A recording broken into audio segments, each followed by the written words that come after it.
At 8 in the morning, Amina writes one sentence across the launch room board. Today, we go live. She turns to the team, red glasses bright against her cream jacket. Jorge sits beneath 3 monitors, wearing his navy hoodie and headphones around his neck. May stands beside him in her striped shirt, holding the yellow sketchbook she carries everywhere. For 6 months, they have built Lantern, an app that makes city travel simpler for people with limited mobility. At 11:53, Daniel arrives for the final test. Daniel is one of Lantern's earliest users. He has gray curls, an orange sweater, and a walking cane covered with travel stickers. Choose any destination. Daniel selects the public library. Lantern calculates an accessible route. Elevator available.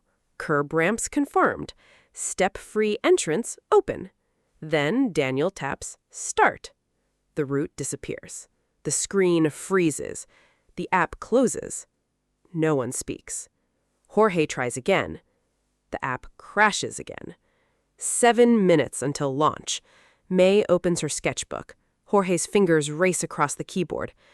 The route engine works, he says. Something breaks when navigation begins. Can we roll back? Amina asks. Not safely before noon. Can we delay? We can, but everyone is waiting. Amina looks at Daniel. What would you do? Daniel smiles. I would rather receive a useful product late than a broken product on time.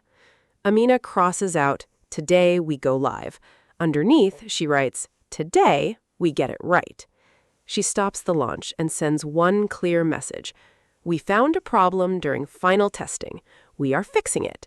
We will launch when Lantern is ready to guide you safely. Just the truth. May watches Daniel repeat the test. Do that again, she says. Daniel selects the library. He taps Start. Crash. May draws 3 boxes. Destination, route, navigation. Then she notices something. Daniel, increase the text size. He does. The buttons grow larger. He taps Start. Crash. May looks at Jorge. It only fails with large text. Jorge freezes. Then he understands. A navigation label expands beyond the space the code expects. The feature that makes Lantern easier to read is colliding with the feature that begins the journey. The problem is not in the route, it is in the words. Jorge rebuilds the label. May redesigns the screen so every button can expand safely. Amina tests each update. Daniel tries every version. Small text, large text, the largest text the phone allows. For 2 hours, they test every route and every text size. Daniel walks through the office, tapping his cane against imaginary curbs and doors. At 3:17, Jorge pushes back from his desk. Ready. Daniel takes the phone. He selects the library. Lantern finds the route. He increases the text to its largest setting. He taps Start. The screen holds. A calm voice says, Turn left in 20 meters. Daniel crosses the room. The map follows. No freeze, no crash. At the pretend corner, the voice speaks again. Curb ramp ahead. Daniel stops. Everyone waits. He turns toward Amina. Now you can launch. At 3:30, Lantern goes live. The first review arrives 7 minutes later. I could read every instruction without asking for help. Amina replaces the countdown with a new message.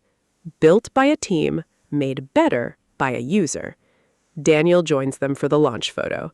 Amina in her cream jacket, Jorge in his navy hoodie, May with her yellow sketchbook, Daniel in his orange sweater, cane beside him. 4 different people, 4 different roles, 1 shared goal. Launch day did not follow the plan. It followed something more important. They listened, they adapted, they told the truth. And when one person found a barrier, the whole team helped remove it. Because the best products are not launched when the clock says they are ready. They are launched when the people who need them can finally say, "This works for me."